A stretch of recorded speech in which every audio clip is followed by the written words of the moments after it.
Welcome back to another episode of English and Beyond, an intermediate to advanced level podcast for people who are learning English as a foreign language.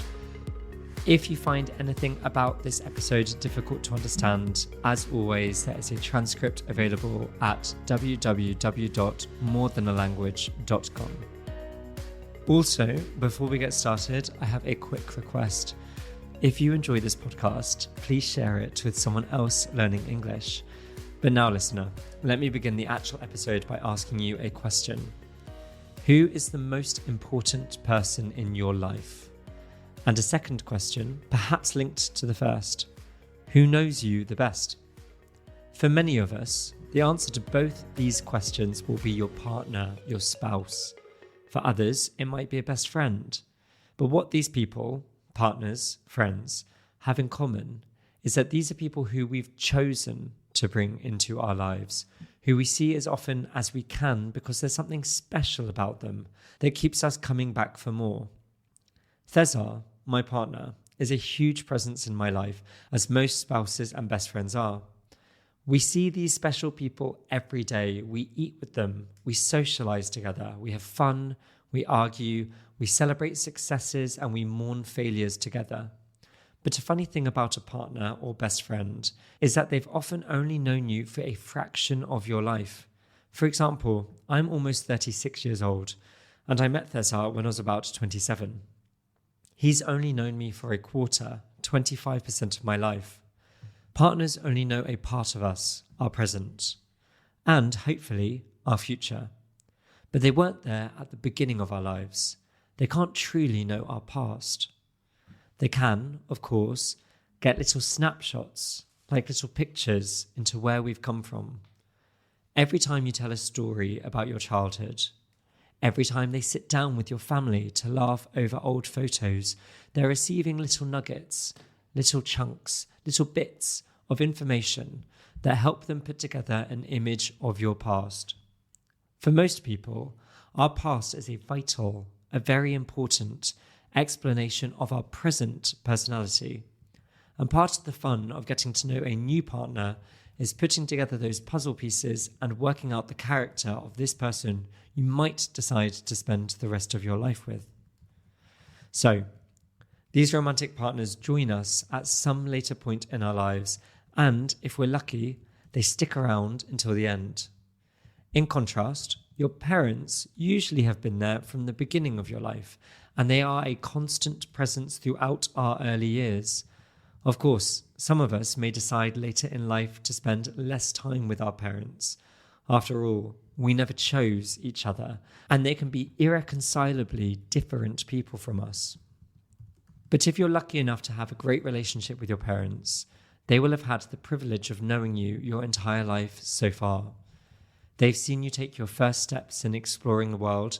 They've watched you stumble over life's early obstacles, both literal and metaphorical, and they've observed you grow with those challenges. But a sad reality of life, though really better than the alternative when you think about it, is that your parents' time on earth will almost always end significantly before yours. They have witnessed your past, they're hopefully here for your present, but your future with them has a natural end point. I remember being a little boy and gradually realizing this, and I would run to find my mum and just burst into tears that one day my parents would die and I would be left behind without them. I was a very tearful child in general, so my mum will have had a lot of practice dealing with this, but I think it is a really upsetting moment for a child to realize this fact. My mum, naturally, being the very honest person she is, confirmed that this would happen, but she did promise to do her best to delay it as long as possible. So, your parents will see the first half of your life, and your partners get to enjoy the second half, but neither group usually sees the full span of a person's lifetime. For some of us, though, there's a third group of people. They're there from our birth, and they've seen some of our most humiliating moments. Often, in fact, they'll have been the cause of some of those humiliations. These people help us to figure out who we are and what we want. In an ideal world, they continue to be a reassuring companion in our present, and if we're really lucky, they'll be with us up to more or less the very end. If you haven't guessed, I'm talking about our siblings, our brothers and sisters. About 80% of people in the UK have siblings, and the sibling relationship therefore varies wildly. As I've mentioned before on this podcast, I have 6 brothers and sisters, but I'm not equally close to all of them. That's largely because I didn't grow up with all of them. 3 are much older than me. In fact, one of my brothers is so much older that his daughter, my niece, was born before I was. That means I was an uncle the very second I came into the world. But I did grow up with 2 of my brothers and my older sister. This episode is a tribute to my sister, really. I hope, listener, that you can relate. I barely know some of my older siblings. I don't know their likes, dislikes, hopes or fears. But my sister, though, I know everything about her, and she knows everything about me. She's 3 years older than me, and when you're little, when you're young, those 3 years are very important. My sister was essentially my hero when I was growing up.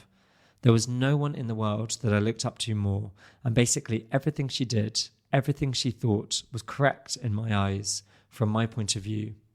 And although she merely tolerated me, although she only endured my presence when I was little, I like to believe that I've become important to her as we've gotten older too. But how can I describe this older sister? There are many things I can tell you about her, but firstly, you won't be able to verify it, and secondly, you won't really care. For this episode, I'm going to give her a name, Jeanne, in tribute to a particular actress that she looks like. I can't use her real name because it's virtually unique. Anyone would be able to find her within about 2 minutes. So, Jeanne has always been a hard worker, but she's never really complained about it. I always felt like I had to drag myself through the trials and tribulations, the difficulties of academic and working life, but my sister just puts her head down and gets on with it. That's a phrase that means she just carries out a task without complaining about it too much. She's a kind person, but she's not incredibly touchy-feely. She's not someone you would just go to for a hug, but instead you'd go to her for some good, solid advice. She's very beautiful, but in a pretty effortless way. She's also incredibly busy. Since she became a working mother especially, I think every conversation I've had with her in the last 6 years has been one where she's been multitasking.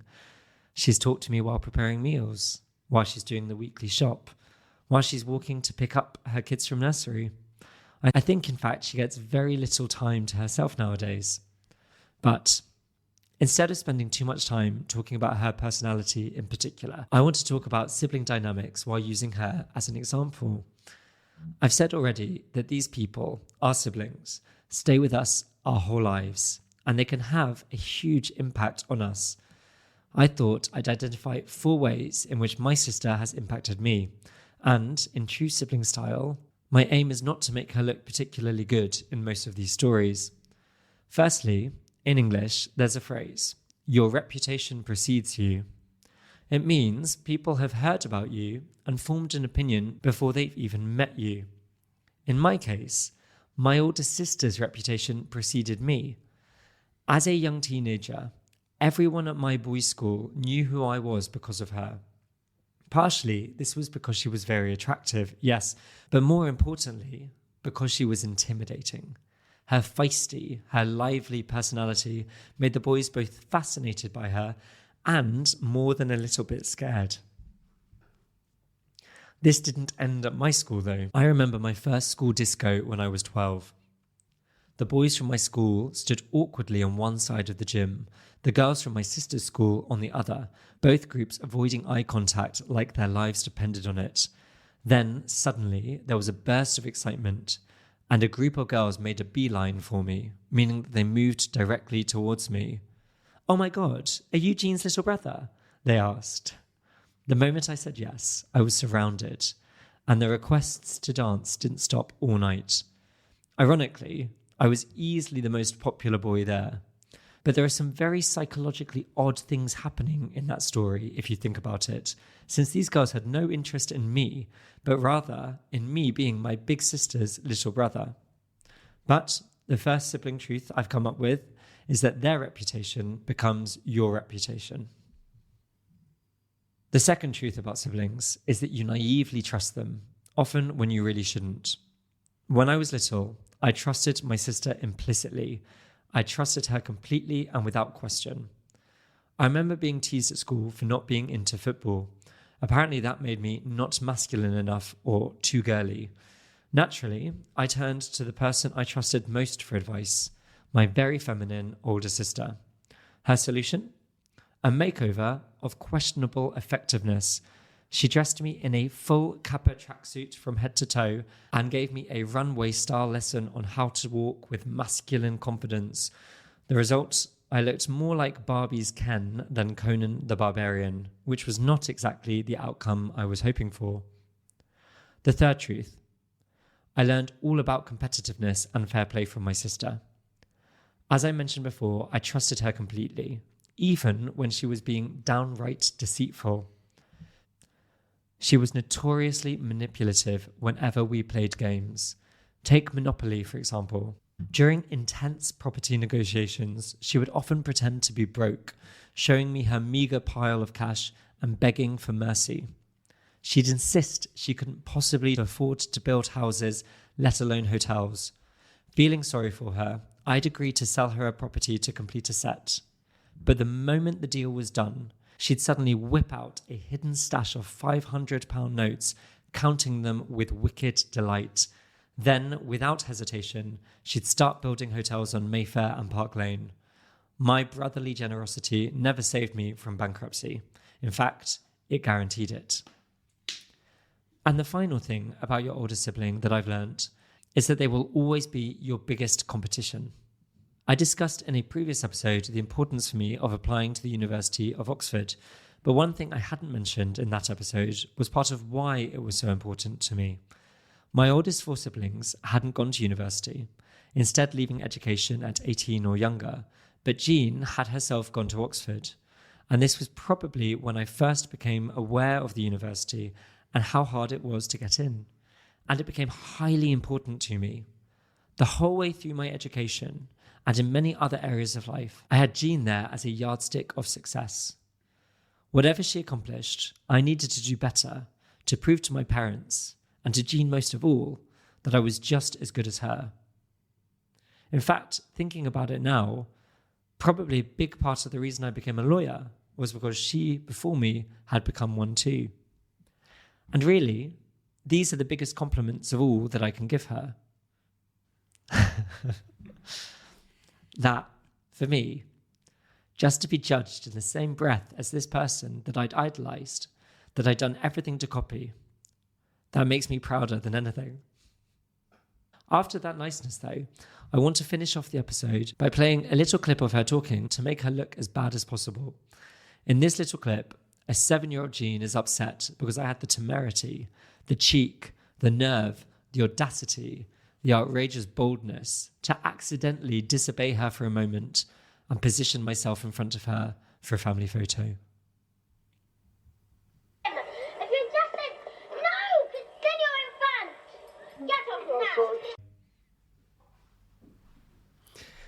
So, César, how are you?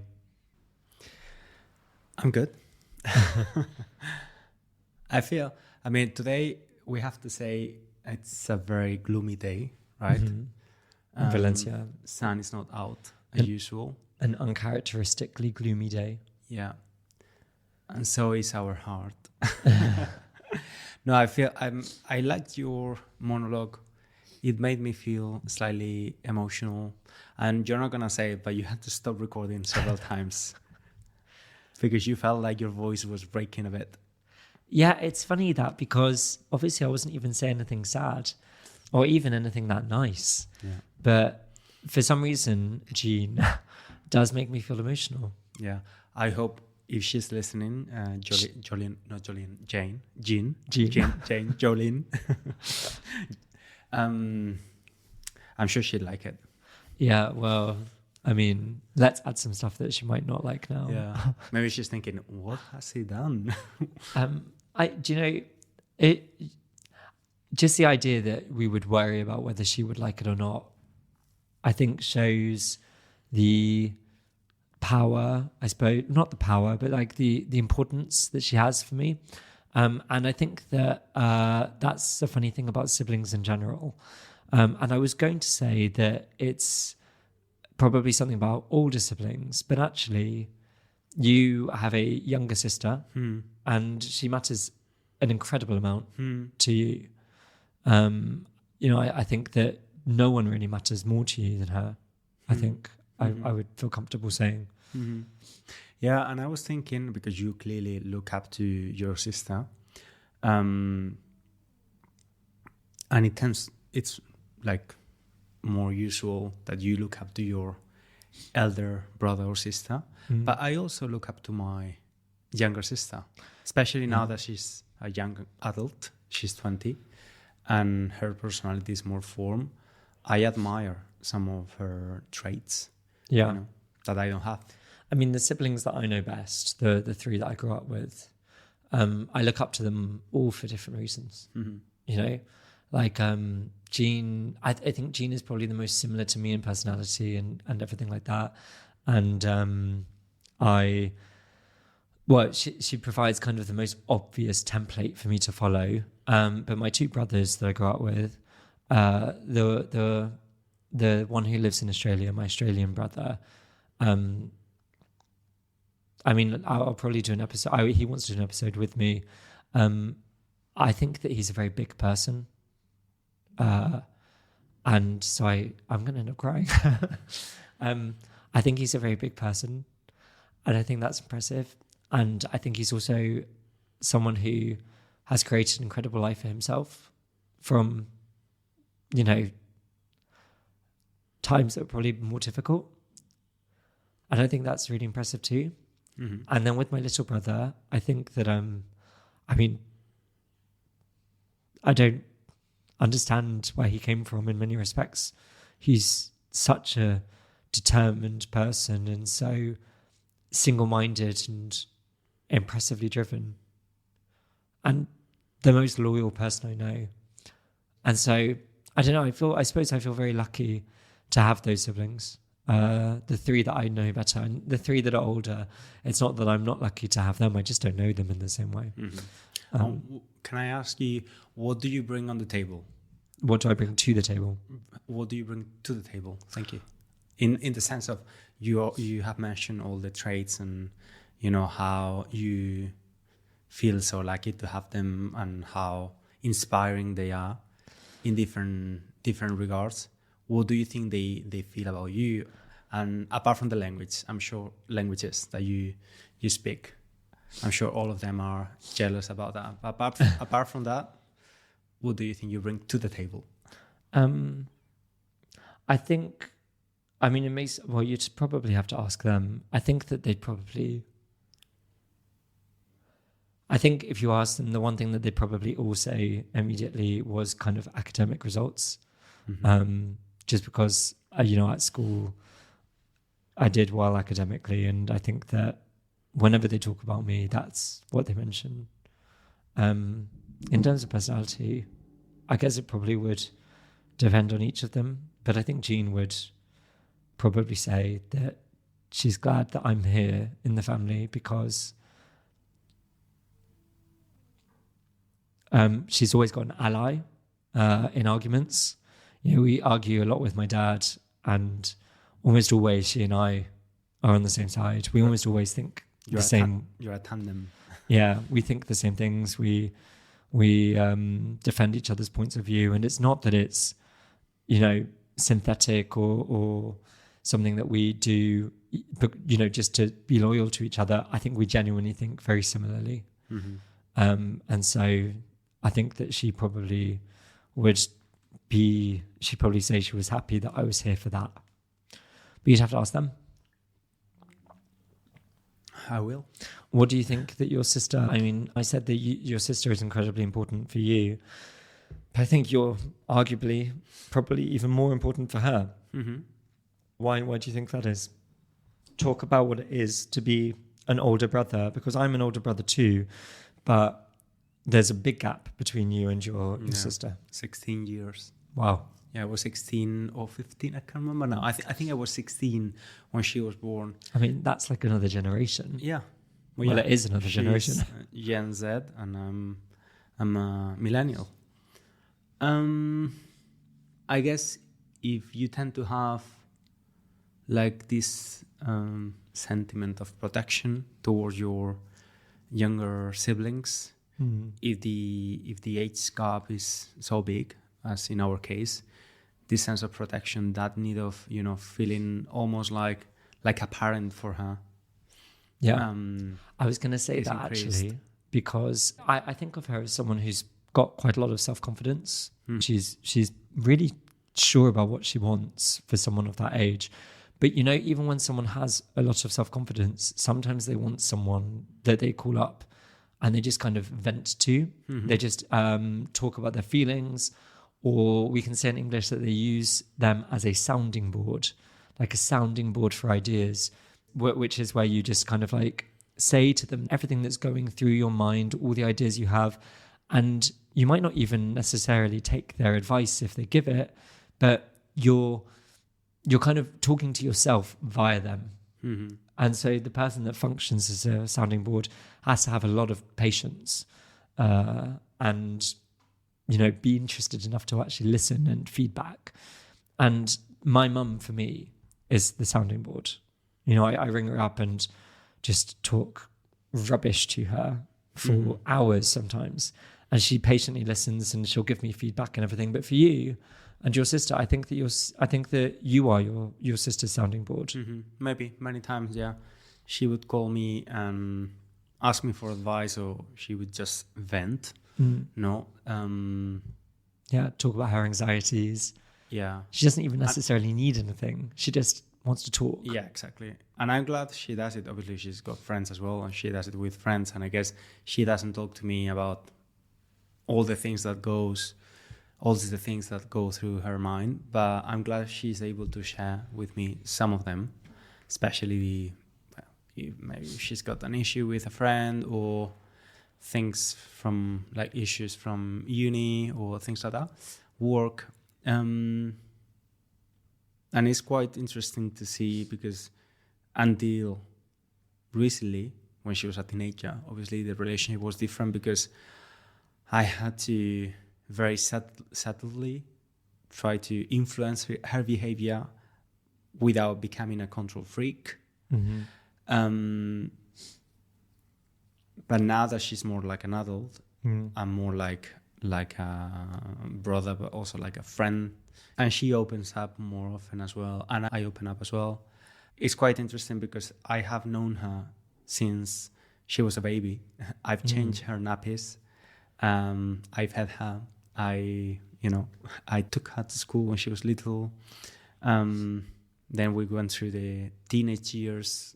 The difficult teenage years. Me living in the UK, and now she's an adult, so it's interesting to see how that relationship has been changing and evolving, and it's more mature now. I'm going to sound so American, but that's actually quite beautiful, really, isn't it? It is beautiful. But it's, oh God, I feel such a traitor to my country. Why? Because your eyes are... Yeah, exactly, because it's like Harry Potter.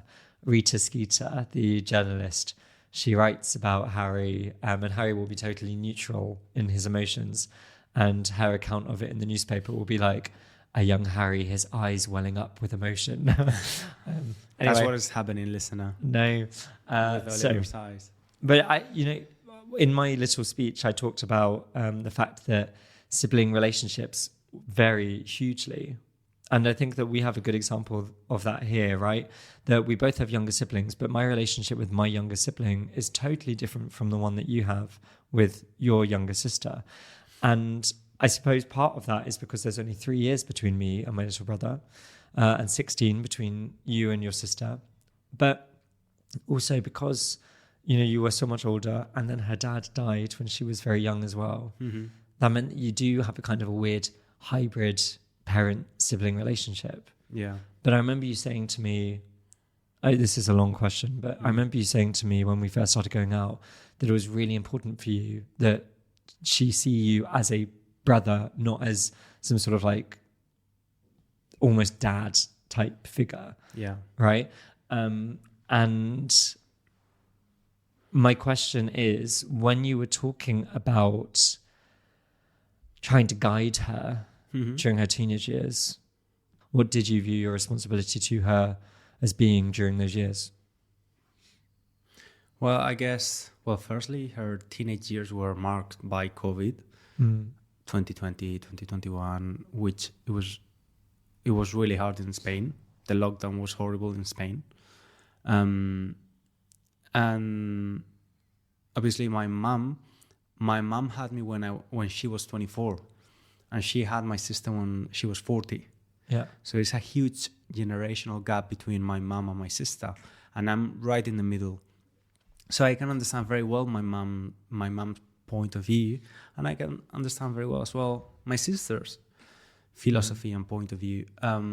So I always try to, my figure is more almost like a diplomat. I always have to build a bridge between them if there's a conflict. Or so you're like a mediator. Yeah, exactly. It was more during the teenage years, obviously, because they're more complicated. And I've never tried to step up on that relationship because obviously my stepdad died, but I never wanted to become her dad because I wasn't. I wanted to be her brother, and I help her by guiding her when I think she needs to, with things like university, work, friendship. But for example, she would never ask me for money. Yeah. And you're never going to forbid her from doing something. And I guess that's kind of like... I've never done that. You know, from the difference between a father figure and being a brother figure is the fact that when she asks you, should I do this? You can say, well, I think you should do this. Yeah. But you never say, like her mum could, no, you are staying home. Exactly. Yeah. I've never punished her or something like that. No. That's because it's not my responsibility. Yeah. Even though I'm sure she would obey it if you did try to punish her. Maybe not now. She's 20. So the reasons that we're talking about sisters today is because we talked about brothers in the Spanish podcast. So it's been a pleasure. I've teetered on the edge of emotional breakdown throughout most of the episode. I'm sorry, listener, if you heard that in my voice. But thank you very much for listening. Email me at oliver@morethan_a_language.com if you have your own stories about your siblings that you'd like to share with me, about your sisters, what it is to be a sister or to have a sister. And please remember to rate and share the podcast so that it can continue to grow. Thank you very much. Bye. Bye-bye.